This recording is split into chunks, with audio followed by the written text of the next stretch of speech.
Good morning dear students. जैसा कि अपन electrochemistry पढ़ रहे थे, विद्युत रसायन, और उसमें अपन ने बहुत सारी चीज़ें पढ़ ली है। नए समीकरण लास्ट टॉपिक अपना हुआ था, और नए समीकरण पे मैंने कुछ न्यूमेरिकल्स भी आप लोगों को करवाए थे। अब न्यूमेरिकल्स के बाद अपन क्या है कि अब थोड़ा इसको थ्योरेटिकल और आगे बढ़ाते हैं। तो आज अपन एक महत्वपूर्ण टॉपिक पढ़ेंगे, तो आप लोग लास्ट तक बने रहिएगा ताकि आपका कोई मिस नहीं हो। तो आज का टॉपिक है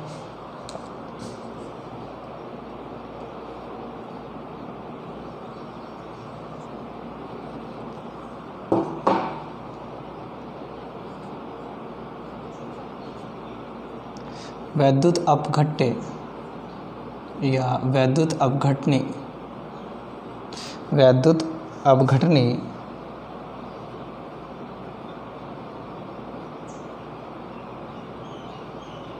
विलयनों का चालकत्व।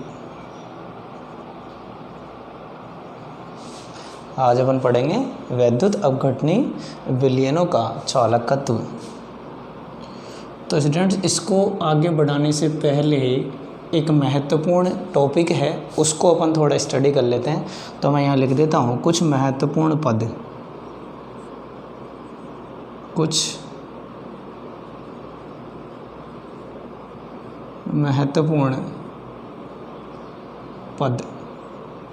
और वो महत्वपूर्ण पद क्या है वो मैं आपको बताता हूँ। देखिए, अपन को क्या है कि वैद्युत अपघटनी विलयनों की चालकता समझने के लिए कुछ चालकता के कुछ नियम हैं, उन नियमों को अपन को पहले पढ़ना पड़ेगा। यदि अपन को वो नियम पहले पता है तो अपन वैद्युत अपघटनी विलयनों की जो चालकता है उसको अच्छे समझ सकते हैं। ठीक है, तो उसके लिए क्या है कि सबसे पहले आपने पढ़ा होगा 10th क्लास में आपने ओम का नियम पढ़ा होगा फिजिक्स के अंदर।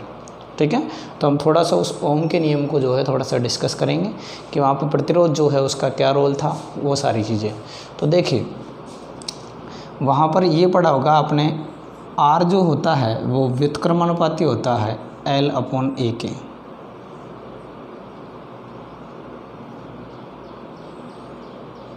ये आपने वहाँ पर नियम पढ़ा था।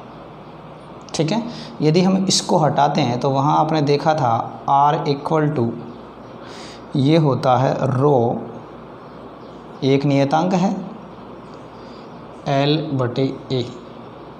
कुछ इस तरह का नियम आपके सामने आया था। ठीक है, अब ये क्या है, ये है आपका प्रतिरोध। ये क्या है, प्रतिरोध। ठीक है, इसको बोलते हैं रेजिस्टेंस।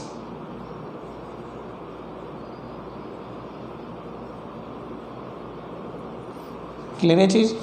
ये है आपका विशिष्ट प्रतिरोध।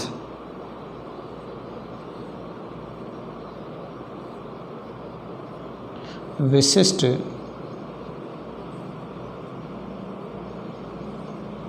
प्रतिरोध, इसको बोलते हैं स्पेसिफिक, इसको बोलते हैं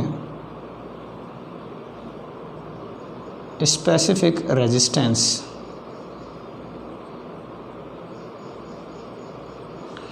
क्लियर स्टूडेंट्स। ये जो है ये है लेंथ यानी लंबाई, ये है लंबाई।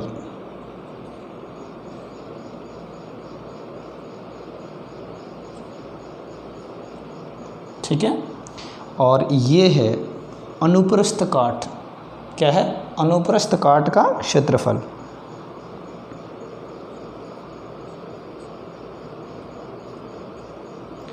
अनुप्रस्थ काट का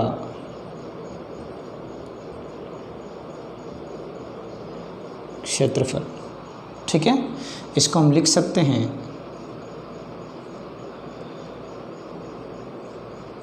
क्रॉस सेक्शनल एरिया। क्लियर है, कोई दिक्कत है आपको इसमें? अब ये है क्या, इसका मतलब ये है कि कोई भी जो चालक होता है उस चालक का प्रतिरोध उसकी लंबाई के समानुपाती और अनुप्रस्थ काट के क्षेत्रफल के क्या होती है, व्युत्क्रमानुपाती। देखिए इसको मैं समझाता हूँ आप लोगों को। देखो जैसे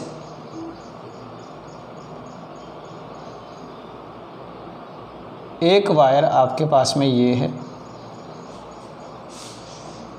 जिसकी लंबाई 2 सेंटीमीटर है, या 2 मीटर कह सकते हो आप। इसकी लंबाई कितनी 2 मीटर है। और एक वायर आपके पास में ये है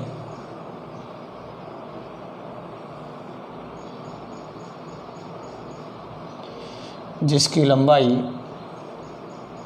3 मीटर है। क्लियर है चीज़। अब देखिए, कोई इलेक्ट्रॉन है, उसका प्रवाह यहाँ से यहाँ हो रहा है, यानी कि ये इसका ए पॉइंट है और ये इसका बी पॉइंट है। अब आप कहोगे सर इलेक्ट्रॉन ही क्यों लिया, तो इलेक्ट्रॉन का मैं कारण बता देता हूँ आप लोगों को कि दुनिया में विद्युत धारा का प्रवाह केवल 2 ही कारणों से हो सकता है, मात्र 2 कारणों से। पहला, मुक्त इलेक्ट्रॉन के कारण,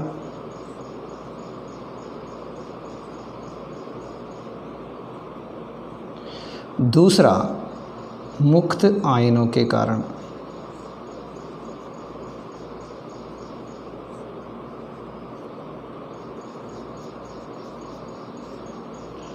आगे क्या बेटा बात समझ में, कोई दिक्कत इसमें? कोई भी जो चालक की घटना हो रही है, विद्युत धारा प्रवाहित हो रही है, तो उसमें हमेशा आपको एक ही बात ध्यान में रखनी है, वो ये बात कि विद्युत धारा का चालन केवल 2 ही वजह से संभव है, जिसमें से पहला है मुक्त इलेक्ट्रॉन और दूसरा है मुक्त आयनों के कारण। यदि ये दोनों में से एक भी चीज़ एब्सेंट है, या फिर आप ये कह सकते हो कि इन दोनों में से यदि एक भी नहीं है हमारे पास में जहां हम विद्युत धारा प्रवाहित करना चाह रहे हैं, तो फिर वहां विद्युत धारा प्रवाहित होना संभव नहीं है।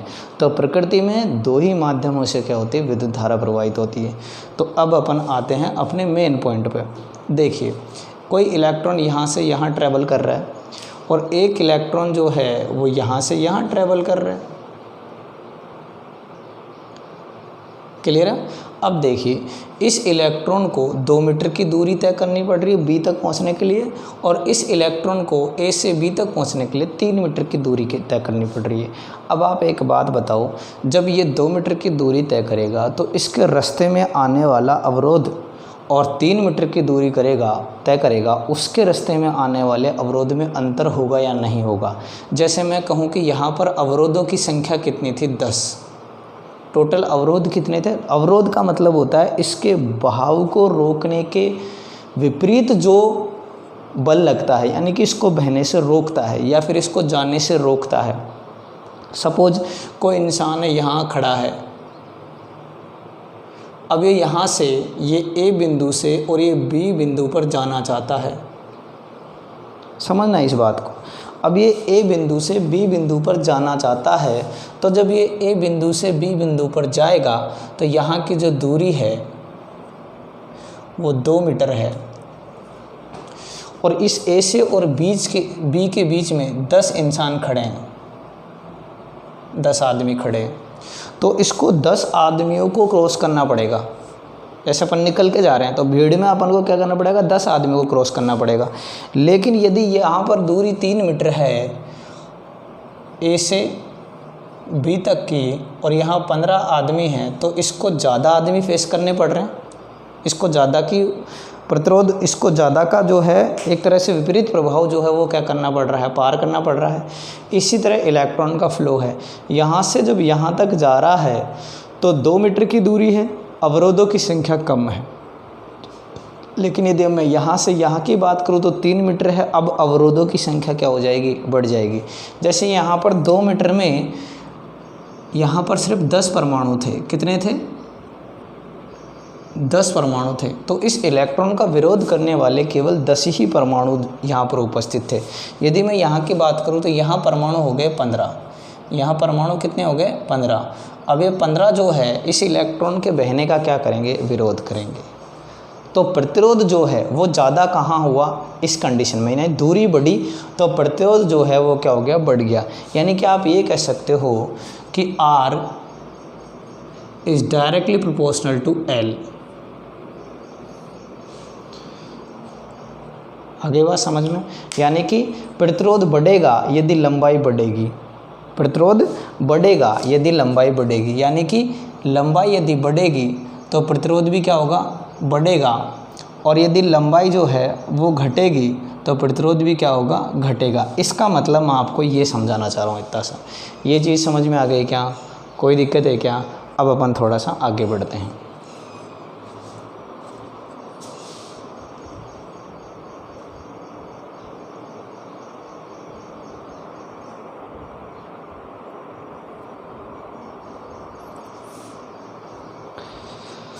अब देखिए, अब अपन बात करते हैं किसकी, क्रॉस सेक्शनल एरिया की, यानी कि अनुप्रस्थ काट के क्षेत्रफल की। अनुप्रस्थ काट के क्षेत्रफल को मैं समझाता हूँ आप लोगों को।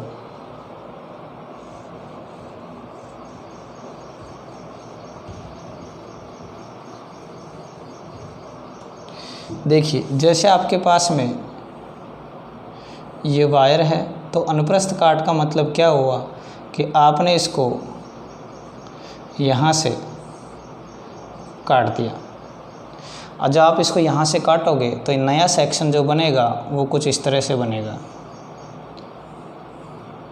तो ये जो जगह है ये क्या है, इसकी अनुप्रस्थ काट।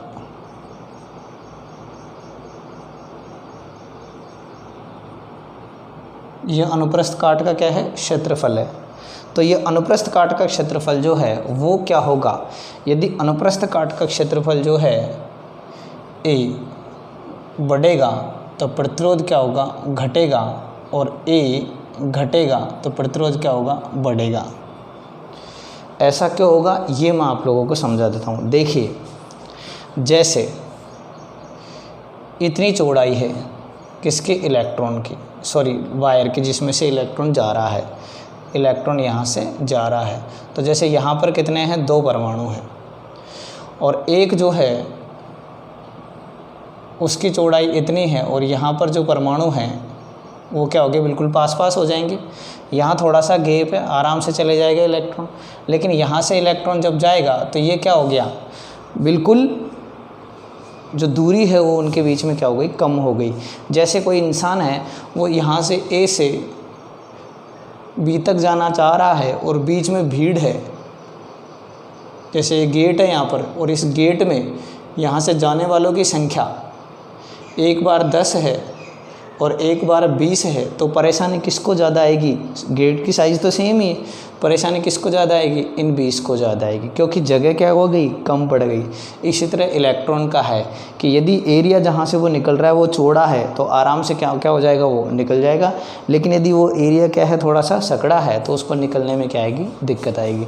इसका मतलब ये होगा कि एरिया यदि चौड़ा है तो इलेक्ट्रॉन आसानी से निकल जाएगा, तो प्रतिरोध क्या होगा, कम होगा। लेकिन एरिया यदि कम है तो उसको निकलने में क्या आएगी, परेशानी आएगी, मतलब प्रतिरोध क्या हो गया, ज़्यादा हो गया। क्लियर है, कोई दिक्कत इसमें? चलो ठीक है।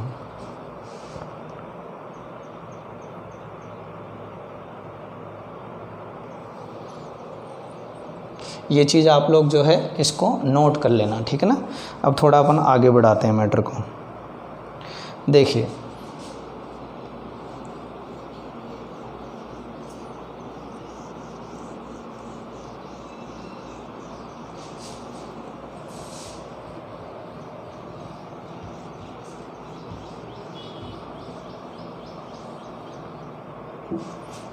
जैसे हम प्रतिरोध का क्या कर दें, व्युत्क्रम कर दें। जैसे प्रतिरोध का हम क्या कर दें, व्युत्क्रम कर दें। प्रतिरोध का हमने क्या कर दिया, व्युत्क्रम कर दिया। अब प्रतिरोध का हम व्युत्क्रम कर देंगे तो रो का भी क्या हो जाएगा, व्युत्क्रम हो जाएगा।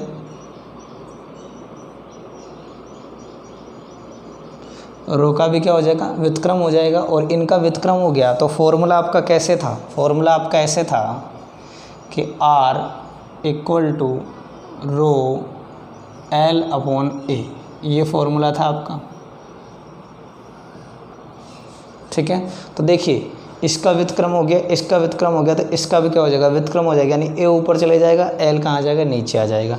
तो आप लिख सकते हो A अपॉन L। क्लियर है चीज़। और ये जो है इसको हम बोलते हैं G, इसको हम क्या बोलते हैं, जी। अब जी क्या है वो मैं आपको बताता हूँ। जी है चालकत्व। जी क्या है, चालकत्व है, इसे बोलते हैं कंडक्टेंस।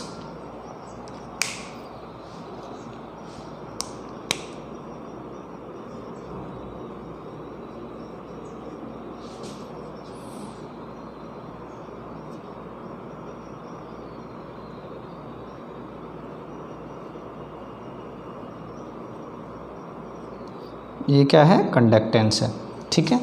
अब देखिए, तो G बराबर यहाँ पर आ जाता है, इसको हम लिख सकते हैं कप्पा। इसको हम क्या लिख सकते हैं, कप्पा, और ये क्या आ गया, A/L। अब ये क्या है, नया वेरिएबल आया है, तो इसको हम बोलते हैं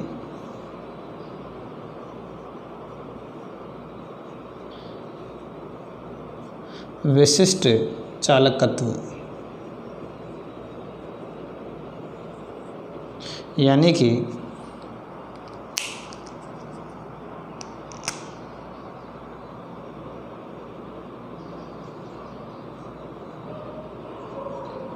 स्पेसिफिक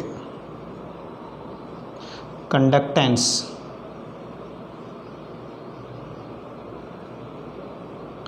या विशिष्ट चालकता, या विशिष्ट चालकता क्या बोल सकते हैं, या विशिष्ट चालकता, यानी कि कंडक्टिविटी, यानी कि कंडक्टिविटी।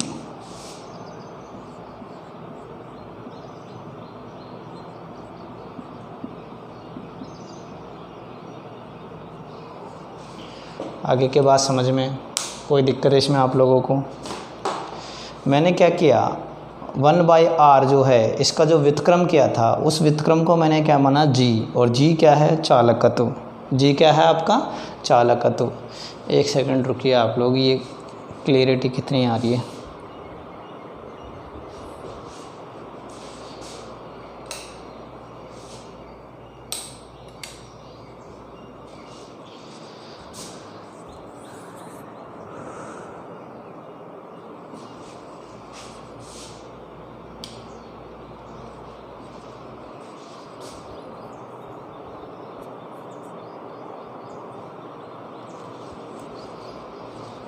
कोई नहीं, क्लियर है, कोई परेशानी नहीं है।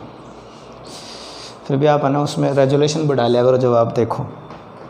तो देखिए हमने क्या लिखा, प्रतिरोध का व्युत्क्रम क्या हो गया, चालकत्व। एक तरह से परिभाषित कर रहा हूँ मैं इनको, आपको परिभाषा बिल्कुल याद हो जाएगी, इसे टेंशन वाली बात नहीं रहेगी।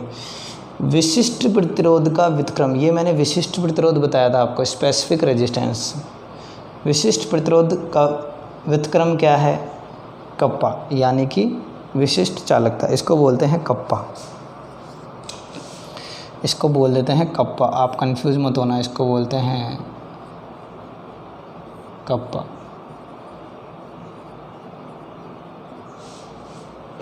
ठीक है, कटप्पा नहीं है, कप्पा है, ध्यान रखना इस बात का। तो देखिए, प्रतिरोध का व्युत्क्रम चालकत्व, विशिष्ट प्रतिरोध का व्युत्क्रम विशिष्ट चालकता या विशिष्ट चालकत्व। आगे बात समझ में?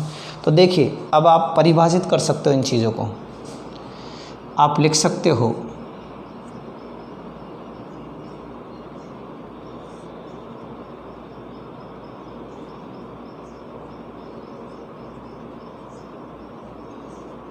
प्रतिरोध का व्युत्क्रम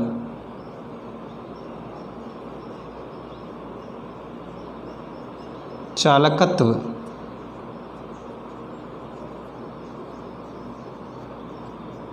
कहलाता है। तो आपके पास एक नई डेफिनेशन आ गई, आई नहीं आई?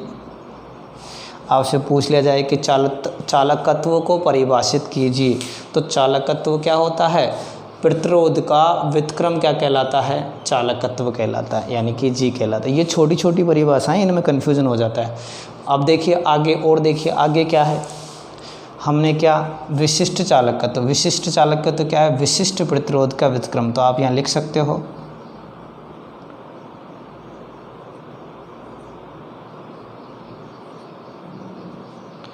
विशिष्ट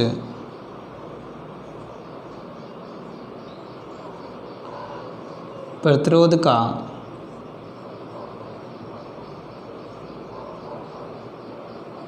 व्युत्क्रम, विशिष्ट प्रतिरोध का व्युत्क्रम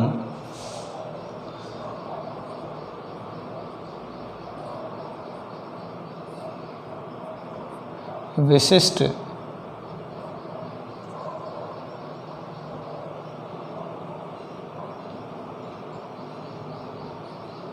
चालकत्व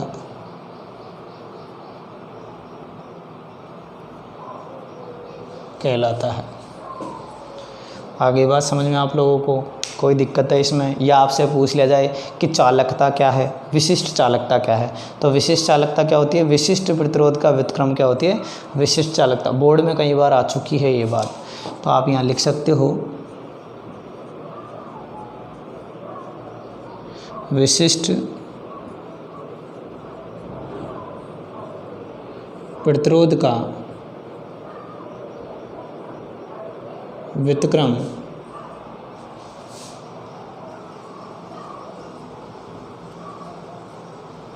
विशिष्ट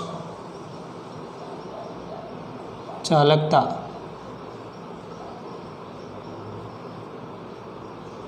कहलाता है। आगे बात समझ में कोई दिक्कत है क्या आप लोगों को? फटाफट इसका आप स्क्रीनशॉट ले लीजिए।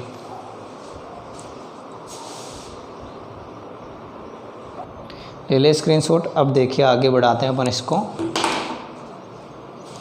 देखिए दोस्तों, मैं यहाँ इसको कर देता हूँ ताकि आपको कन्फ्यूज़न नहीं रहेगा।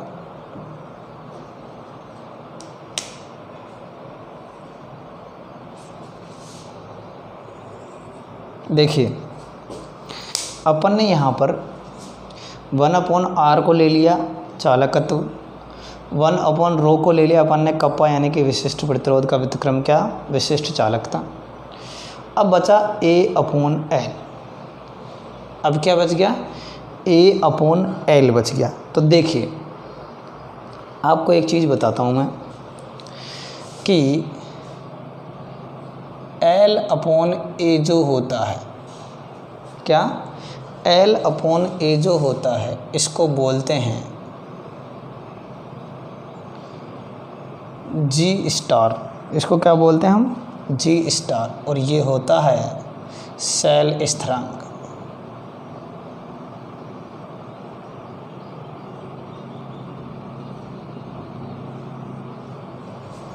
समझेंगे इस बात को? L/A जो है उसको हम क्या कहते हैं, G*, नॉट G। क्या कहते हैं, G* कहते हैं, और जो क्या है, शेल स्थिरांक है। आगे बात समझ में। अब देखिए, अब यदि मैं इस इक्वेशन को रखूं तो इस इक्वेशन में क्या है, देखिए G = क्या है, कप्पा है, तो रख देते हैं कप्पा है। अब देखिए G = कप्पा, और इसका क्या है, वो व्युत्क्रम है A/L का। L/A क्या है, व्युत्क्रम है, यानी कि ये कहाँ आ जाएगा, नीचे आ जाएगा। तो आप ऐसे लिख सकते हो कि G = कप्पा बटे G*। समझ में आएगा स्टूडेंट्स बात? कोई दिक्कत है आपको इसमें? मतलब हम क्या लिख सकते हैं, G = कप्पा बटे G*। या फिर आप क्या लिख सकते हो, आप और भी इसमें कुछ लिख सकते हो। क्या लिख सकते हो, कप्पा को आप उधर निकालो, क्या आएगा, कप्पा को जब आप निकालोगे इसको इधर लाओ, तो कप्पा = G × G*। आई क्या बात समझ में? कोई समस्या? क्या हो गया, मतलब इसका मतलब होगा विशिष्ट चालकत्व जो है, क्या विशिष्ट चालकत्व जो है वो क्या होता है, चालकत्व और शैल स्थिरांक का गुणक। आपसे कोई पूछ ले कि विशिष्ट चालकत्व को परिभाषित करो तो क्या कर सकते हो, या तो विशिष्ट प्रतिरोध का व्युत्क्रम क्या होता है, विशिष्ट चालकत्व, या आप कह सकते हो विशिष्ट चालकत्व क्या है, चालकत्व और शैल स्थिरांक का गुणनफल। आप क्या लिख सकते हो,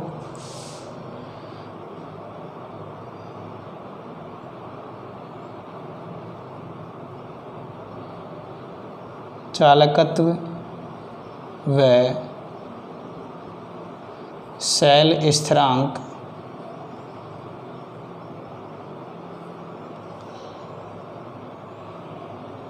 का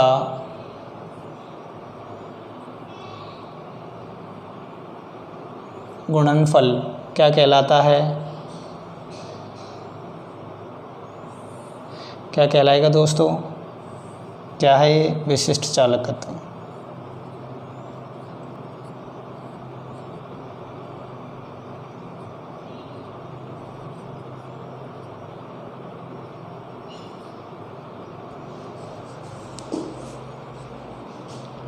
देखो इसको सिद्ध करें अपन, प्रूव करें इसको कि क्या है, चालकत्व है, चालकत्व क्या है 1/r। क्लियर है, ये क्या है विशिष्ट चालकत्व। इसको हम इधर लाएं तो ये किधर आ गया, इधर किस में चले गया, इसके गुणनफल में, ये व्युत्क्रम हो जाएगा इसका, तो इसके गुणनफल में चले गया कौन, ये, तो यही तो किया है g इंटू जी स्टार। जी क्या है 1/r, जी स्टार क्या है L/A, इसका व्युत्क्रम। कोई दिक्कत है इसमें दोस्तों, कोई परेशानी, फटाफट इसका स्क्रीनशॉट ले लीजिए आप लोग।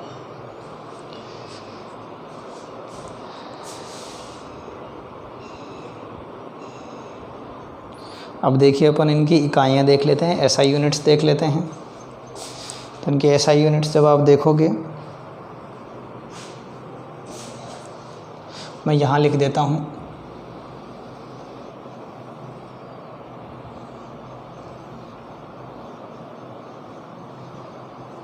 देखिए SI मात्रक,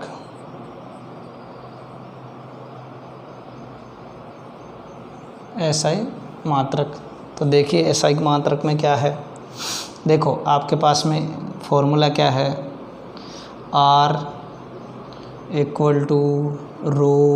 ρL/A। पहले तो अपन इनको कर लेते हैं। देखिए इसमें मैं यदि L लेता हूँ तो L का क्या हो जाएगा, मीटर, L का क्या हो जाएगा मीटर, लंबाई मीटर में होती है। फिर मैं बात करूँ यदि A की, तो A का क्या हो जाएगा मीटर स्क्वायर। क्लियर है। फिर मैं यदि बात करूँ R की, तो R क्या है, प्रतिरोध किसने परिभाषित किया, एक तरह से ओम ने, तो इसका क्या हो गया ओम। ठीक है, ये क्या है रो, ये क्या है रो है, रो क्या होता है आपका ओम भी है इसमें, और क्या है मीटर भी है, क्या है ओम भी है और मीटर भी है। क्यों है, क्योंकि ये किसके गुणज में है, इसके इक्वल है। आगे बात समझ में। और देखते हैं अपन, उसके बाद देखते हैं 1/r। 1/r क्या हो गया, r क्या है ओम इन्वर्स। तो मैं यदि ओम इन्वर्स जो है उस पर क्या कर दूँ 1 कर दूँ, यानी इसका रिवर्स कर दूँ, तो क्या हो जाएगा ये आएगा ओम इन्वर्स, क्या आ जाएगा ओम इन्वर्स। तो ये क्या आ गया ओम इन्वर्स, r इन्वर्स है तो ओम भी क्या हो जाएगा इन्वर्स हो जाएगा। और देखते हैं अपन,